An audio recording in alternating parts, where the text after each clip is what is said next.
There are two parties in Northern Ireland who want the whole of Ireland to be united under a Dublin government, the SDLP and Sinn Féin. If they joined forces, they'd be a much greater threat to the Unionists. But could a party that's always eschewed violence really link up with the political arm of the IRA?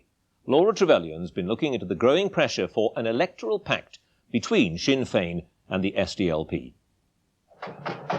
The Democratic Unionist MP William McRae shakes the hand of Billy Wright, a man feared by Catholics because of his association with the loyalist paramilitary UVF. This Portadown rally a month ago was held in support of Mr Wright, who's facing a death threat from the combined loyalist military command. This gathering is about a principle. The principle of the basic civil right to articulate a political opinion without fear of being murdered. William McRae's support for Billy Wright's civic freedoms outraged nationalists and provoked a debate over how to vote out the MP for Mid-Ulster. He has to go because the nationalist people of Mid-Ulster are not only badly served but totally and in the most obnoxious way misrepresented by William McRae. There was sheer disgust and anger that he had chosen to go to Portadown to lend credibility to a person whose views are very, very clearly known as regards loyalist paramilitary violence. An awful lot of anger and an awful lot of deep, deep resentment, especially in this constituency. Events at Portadown have united the nationalist people in their determination to get William McRae out of Mid-Ulster. And in theory they could, for nationalist voters greatly outnumber unionists here in this rural seat. But because Sinn Féin and the SDLP stand against one another, the nationalist vote is split and McRae's elected. The solution seems obvious, an agreed nationalist candidate, and Sinn Féin are pushing for exactly that. But the issue of electoral pacts is so sensitive that the leadership of Sinn Féin and the SDLP declined our request to be interviewed. The tranquil farmlands of Mid-Ulster. The difference between SDLP and Sinn Féin voters here is far less marked than in urban areas. The pressure for agreed candidates is coming above all from rural nationalists. It's market day in Magherafelt. Rumours of the collapse of the loyalist ceasefire have fuelled people's fear of a return to the UVF killings which haunted Mid-Ulster in the past. The local SDLP councillor says nationalist anger at McRae's support for a man associated with the UVF is widespread. People are coming up to you in the streets and saying to you that the next time out, there's no doubt about it that Mr McRae cannot say that he is the MP for Mid-Ulster, that they want rid of him, that he has to go, that electorally he must be defeated this time out. The sight of Orangemen marching through a Catholic area of Portadown increased the resentment of the nationalist population this summer. Violent clashes with police followed. Breege Rogers of the SDLP voiced the anguish felt by many nationalists. It's outrageous what's happening in Portadown. What are we to make of this? They're sitting peacefully on the road protesting. Events at Portadown have increased local pressure on the SDLP to unseat unionist MPs wherever possible. There is a very strong pressure from time to time, and particularly at the moment, on us in the SDLP in certain areas to come to an arrangement with Sinn Féin. And that's based on the idea that Sinn Féin is a nationalist Republican party and that we are, in other words, we are both non-unionist parties. But the reality is that we have a core fundamental principle, which is non-violence. I would like to see a situation where we can get rid of people who are misrepresenting nationalists, such as William McRae, and do it either preferably by getting a proper electoral system, or by being able to enter into what I would call a positive, constructive arrangement based on core principles. Of the 17 MPs elected in Northern Ireland, 4 are from the nationalist SDLP and 13 are unionists. The constituencies of Fermanagh and South Tyrone and Mid-Ulster have a nationalist majority, but are held by unionists because the nationalist vote is split. The new seat of West Tyrone also has a nationalist majority, but could be won by a unionist if both the SDLP and Sinn Féin stood. If the two parties could agree to field one candidate in the seats of Mid-Ulster, Fermanagh and South Tyrone and West Tyrone, there could be 7 Nationalist MPs and only 11 Unionists after the next election.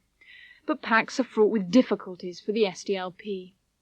The worry is of sending out a signal, first of all, to the Unionist community that in effect say that there is a pan-nationalist front in operation. That secondly, that there is now no difference between Sinn Féin and the SDLP on policy issues. And that thirdly, that it may mean that there is a level of endorsement coming from SDLP towards the armed struggle, which hasn't ceased. Republicans celebrate Sinn Féin's record 15.5% share of the vote in May's elections, held as a gateway to the talks on Northern Ireland's future. The SDLP share of the vote dropped to 21%. Observers suggest the SDLP policy of dialogue with Sinn Féin affected their vote. Whereas in the 1980s there seemed to be a distinct Republican vote and a distinct SDLP or constitutional nationalist vote, from apparently the Hume Adams talks, it has, shall we say, diminished the distinction between SDLP voters and Sinn Féin voters, and many of those who actually defected to Sinn Féin to see their vote go up to 116,000 in May, many of those were SDLP voters. So, shall we say, the cost of pursuit of bringing Sinn Féin into the peace process has been a loss directly of SDLP voters to that party. While some in the SDLP would consider an electoral pact with Sinn Féin under certain circumstances, the issue is extremely divisive and has the potential to split the party. Here in West Belfast, the antagonism between the SDLP and Sinn Féin is such that talk of agreed candidates is regarded by SDLP members on the ground as a betrayal of everything they stand for. Unlike the rural nationalists of Mid-Ulster, West Belfast SDLP members detest the Republican tradition. Councillor Hugh Loosley's constituency includes the largely Republican Twinbrook estate. An outspoken critic of IRA punishment beatings in this area, he's opposed to electoral pacts with Sinn Féin. Purely from a West Belfast point of view, the anger between Sinn Féin and the SDLP in West Belfast and the violence between them over the last 25 years. We have had members attacked during election campaigns. I have been attacked myself. My home was being attacked only 6 weeks ago. I would be purely saying no. I believe grassroots of the party would find it very hard to live with. Do you think that already the policy of bringing Sinn Féin into from the cold has had some electoral disadvantages for the SDLP? I believe that's quite clear from May of this year, when we've seen the 22,000 votes which Sinn Féin gained in West Belfast. I think that the aspects of what has been done is that we have now put people on a pedestal where they have no need to be, and that has been to the detriment of our party. West Belfast, where the SDLP MP Joe Hendren has a majority of just 589 over Sinn Féin's Gerry Adams. But in the May elections, Sinn Féin polled twice as many votes as the SDLP in West Belfast, suggesting that Dr Hendren is likely to be a casualty of his party's policy of cultivating Sinn Féin. Dr Hendren is opposed to pacts, even if the IRA call another ceasefire. On a possibility of a pact, whilst violence continues, there's the question then of credibility. That if you get a ceasefire next week, does that mean, for example, that you have immediate pacts with Sinn Féin in areas like Mid-Ulster? Credibility must come into this. I personally cannot see any agreement of any kind by my party and with Sinn Féin in a situation where violence like that continues. I personally oppose any pact. The question of pacts reared its head at the SDLP conference last year. A motion which would have ruled out any agreement with Sinn Féin wasn't voted on, but was referred to the party executive, even though vehement speeches opposing pacts were made by, amongst others, Deputy Leader Seamus Mallon. Those who suspect Party Leader John Hume of keeping his options open want the matter cleared up at next month's conference. I myself and other party members will be asking the question at the party conference this year. What was the view, what was the decision of that party executive? And was there any decision taken? And if there was, we would like to hear what it was. Because I believe that opportunity was sadly missed. Given the feeling that was expressed by Seamus Mallon, the Deputy Leader, by Joe Hendren and by Eddie McGrady, totally opposed to any pacts with Sinn Féin. And I stand here today saying quite simply, I would be opposed to any pacts with Sinn Féin also. Quite apart from the disapproval of West Belfast activists, there are two hurdles facing an agreement between the SDLP and Sinn Féin. A pact would be impossible without another IRA ceasefire. And there's the Sinn Féin policy of abstentionism. Gerry Adams didn't take his seat at Westminster. But what if these obstacles could be cleared? Well, I would never, as a politician, rule anything out or rule anything in. And the bottom line for many nationalists is that Willie McRae is totally and absolutely unacceptable. There could be circumstances where other people would be less unacceptable, shall I put it that way?